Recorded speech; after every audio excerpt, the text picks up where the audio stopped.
Pemirsa, kita saat ini sudah bebas bepergian kemana saja, mulai dari luar kota hingga ke luar negeri, dengan aturan yang tidak ketat seperti saat pandemi.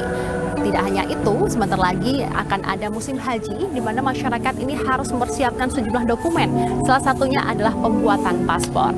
Tidak seperti yang dulu-dulu, pembuatan paspor kali ini lebih mudah, cepat, dan juga efisien. Apa saja kemudahan yang ditawarkan? Bincang Pagi akan bahasnya bersama saya, Fatma Ayu.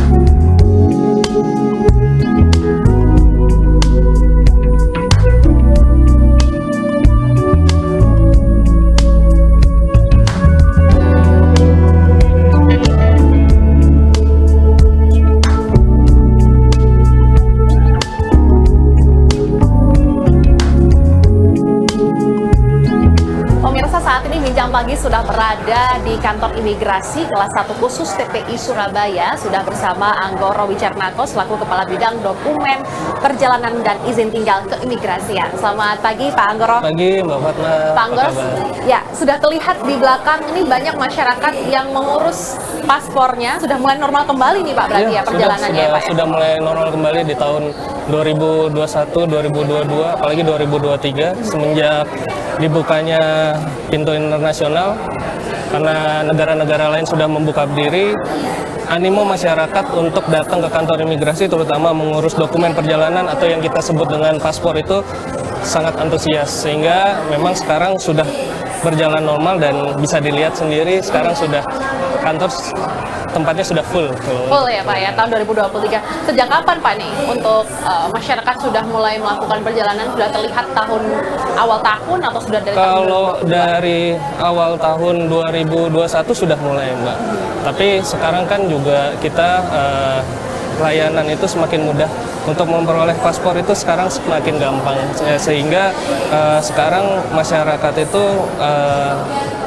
sangat suka gitu untuk melakukan perjalanan dan sekarang lebih mudah lah. Untuk dari dulu emang persyaratan mudah, tapi sekarang untuk menggunakan aplikasi untuk permohonan paspor itu lebih mudah menurut saya. Karena dulu sempat tertahan 2 tahun tidak kemana-mana begitu ya Pak, kalau mau ke luar kota ataupun juga ke luar negeri sangat terbatas sekali, peraturannya sangat ketat.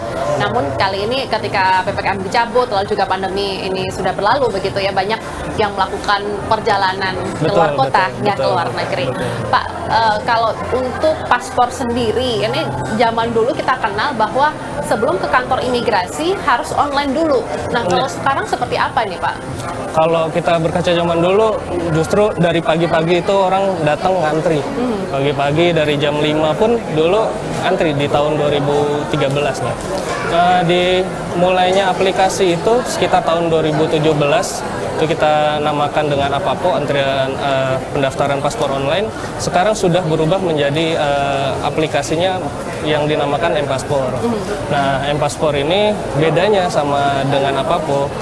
Sekarang pemohon itu dia mengupload sendiri dokumen-dokumennya dan juga dia melakukan pembayaran di depan Mbak Fatma. Jadi setelah orang datang ke kantor imigrasi tentunya dengan memilih waktu yang sudah dia tentukan dan juga hari yang sudah dia tentukan, sehingga dia datang ke sini, dia permohonannya lebih cepat dari sebelumnya. Kenapa? Karena untuk antrian yang sekarang karena sudah diupload dokumennya, kita tidak perlu ada tahapan untuk entry data lagi. Jadi orang datang diberikan nomor antrian, langsung dipanggil untuk wawancara. Setelah wawancara akan diberikan waktu 4 hari untuk pengambilan paspor. Oke. Berarti para pemohon yang ingin membuat paspor harap untuk daftar online terlebih dahulu di M-Paspor begitu ya Pak ya? Melalui aplikasi M-Paspor. Melalui aplikasi M-Paspor. Sudah ada di Play Store dan juga sudah ada di Play Store. Betul. Oke. Pak, kalau M-Paspor sendiri berarti di M-Paspor apa yang ditemui oleh masyarakat? Harus daftar atau juga memilih tanggal dan juga jamnya untuk datang ke kantor imigrasi yang dituju? Seperti apa Pak? Ya, betul. Jadi untuk masuk ke tahapan M-Paspor itu pertama unduh aplikasi. Setelah mengunduh aplikasi, tentunya ada beberapa tahapan yang harus dilalui oleh pemohon tersebut. Nah, tahapan pertama itu dia untuk memilih kantor yang dituju. Terus habis itu dia melakukan tahapan selanjutnya adalah melakukan upload data. Jadi dia upload data sendiri, tapi sekarang tidak perlu upload data di scan, tapi bisa langsung difotokan. Kalau misalnya untuk permohonan paspor baru, tentunya yang diperlukan syaratnya adalah KTP, KK, akta lahir, atau buku nikah, atau ijazah. Namun kalau untuk penggantian hanya perlu memfoto atau mengupload dokumen untuk KTP dan paspor lamanya saja. Setelah upload data dilakukan, maka dia akan masuk ke pemilihan kantor imigrasinya. Jadi memilih kantor imigrasi tentunya dia memilih jamnya, memilih kantor imigrasinya, dan memilih hari kapan dia datang untuk melakukan permohonan penggantian ataupun permohonan baru. Nah, setelah itu dia akan menerima notifikasi untuk melakukan pembayaran ke bank yang sudah ditunjuk. Setelah itu, setelah melakukan pembayaran, maka akan ternotifikasi dan mendapatkan bukti pendaftaran dari aplikasi itu. Berarti di M-Passport ini selain daftar, tapi juga harus bayar terlebih dahulu ya Pak ya? Iya, betul. Jadi tidak ada antrian yang terlalu panjang jika mengambil foto maupun diwawancara, begitu. Betul. Pak, apa saja sih Pak yang kegiatannya yang harus diketahui oleh masyarakat ketika datang di kantor imigrasi? Apa yang perlu dipersiapkan ini Pak? Kalau untuk dipersiapkan tentunya persyaratan data asli harus dibawa. Jadi yang tadi saya sudah jelaskan untuk penggantian ataupun baru itu dokumen aslinya tetap dibawa. Kalau untuk penggantian KTP aslinya dan paspor aslinya tentunya harus dibawa karena dokumennya akan kita batalkan. Nah, dia datang membawa itu dan langsung menuju ke loket penerimaan, nanti akan diberikan nomor antri sesuai dengan urutan kedatangan yang bersangkutan. Setelah itu nanti akan dipanggil untuk masuk pada tahapan foto dan wawancara. Sesimpel itu sih Mbak sekarang. Itu. Jadi yang perlu dibawa hanya dokumen aslinya. Untuk mencocokkan begitu. Betul, karena dokumen-dokumen lainnya kan sudah diupload. Jadi kita secara sistem sudah masuk di sistem kami, sudah bisa dilihat sama petugas wawancara. Sudah bisa pilih jadwal sendiri dan juga tidak terlalu lama berada di kantor imigrasi. Betul. Bisa cepat dan juga mudah, lebih efektif begitu ya Pak ya. Pak, apakah bisa nih kalau misalnya para pemohon yang membuat paspor ini tidak daftar dulu di online, langsung datang, apakah juga dilayani? Jangan dijawab dulu, nanti Bincang Pagi akan kembali usai jeda.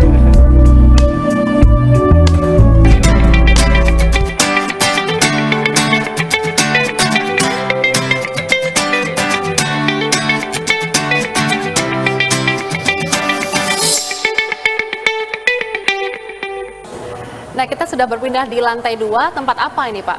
Perbedaannya dengan di lantai 1? Jadi ada 2 ruang layanan. Yang pertama yang telah tadi kita lihat itu ruang layanan WNI. Nah, kalau ini untuk khusus WNA, warga negara asing, Mbak. Jadi untuk melakukan, orang asing itu untuk datang ke Indonesia diharuskan memiliki izin tinggal. Izin tinggal itu terbatas. Ada yang 30 hari, ada yang 1 tahun, ada yang 5 tahun. Nah, apabila mereka tidak cukup waktu atau ingin menambah masa tinggalnya selama berada di Indonesia, mereka datang ke kantor imigrasi untuk melakukan perpanjangan izin tinggalnya. Nah, inilah gedung yang kita siapkan untuk layanan tersebut. Oke, Pak, kembali lagi tadi di segmen 1 sempat disinggung kan, masyarakat atau pemohon pembuatan paspor ini harus melalui serangkaian proses, salah satunya adalah dengan M-Passport. Nah, kalau masyarakat atau para pemohon ini tidak menggunakan M-Passport, langsung datang saja ke kantor imigrasi, apakah dilayani atau apakah bisa, Pak? Jadi kalau untuk itu kita menyediakan layanan permohonan walk-in itu untuk masyarakat yang tertentu, Mbak, seperti untuk prioritas itu kita katakanlah disabilitas, untuk ibu menyusui, lansia.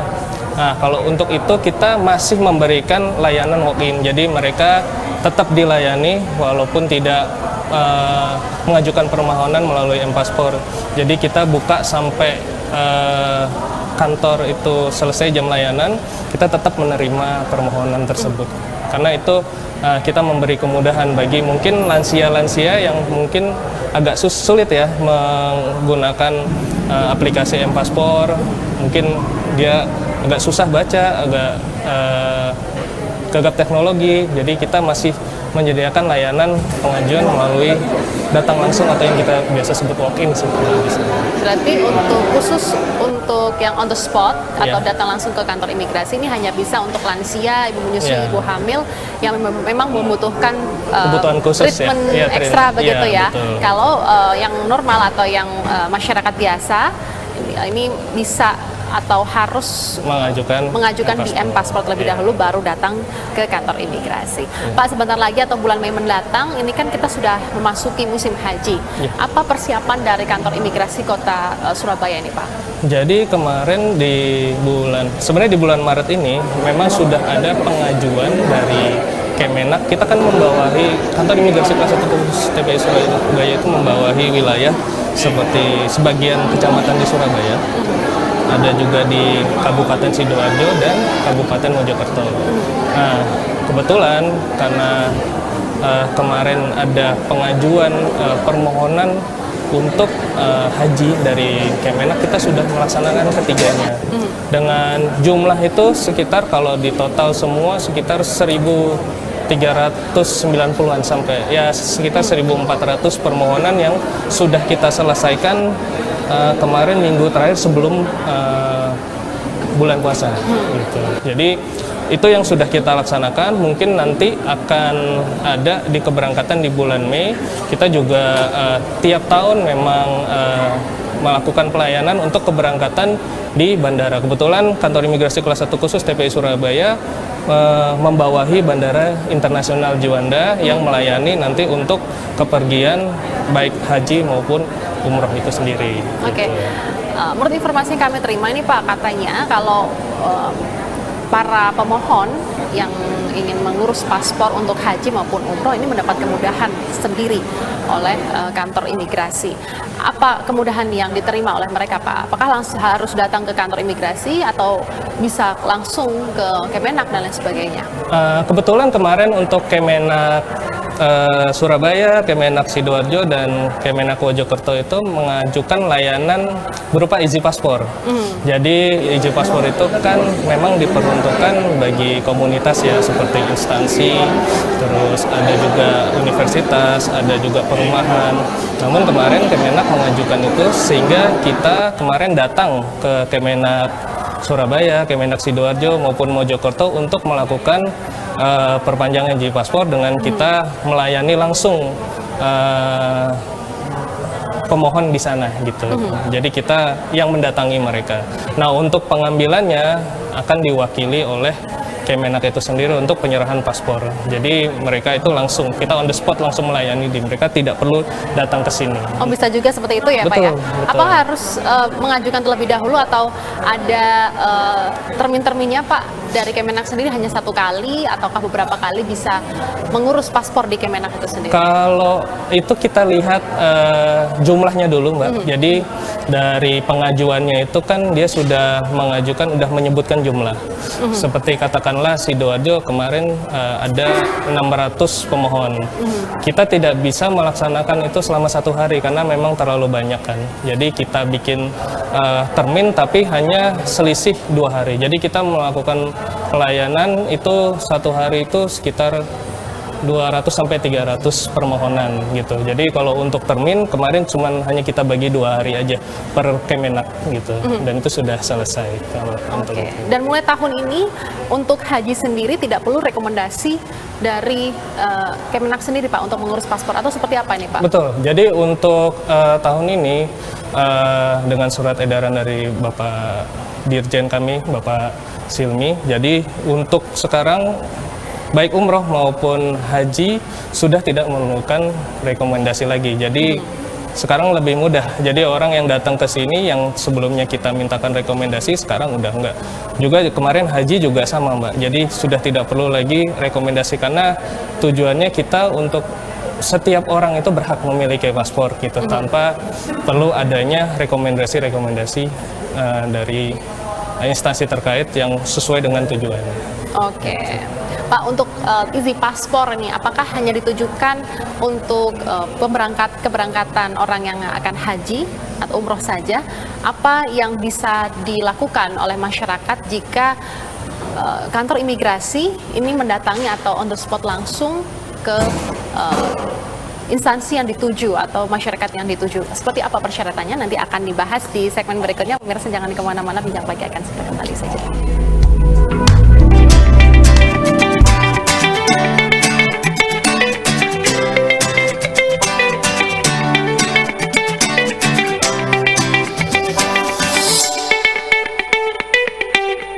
Pak Anggoro, ini caranya gimana atau syaratnya apa saja yang harus dipenuhi jika masyarakat ingin mendapatkan pelayanan izin paspor atau jemput bola dari kantor imigrasi? Oh ya, jadi untuk pemohon mengajukan persyaratan sebenarnya untuk ketentuannya itu minimal 50.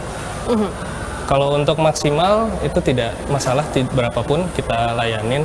Mungkin dipatasi termin tadi seperti yang saya jelaskan sebelumnya. Tapi kalau untuk persyaratan sebenarnya sama aja.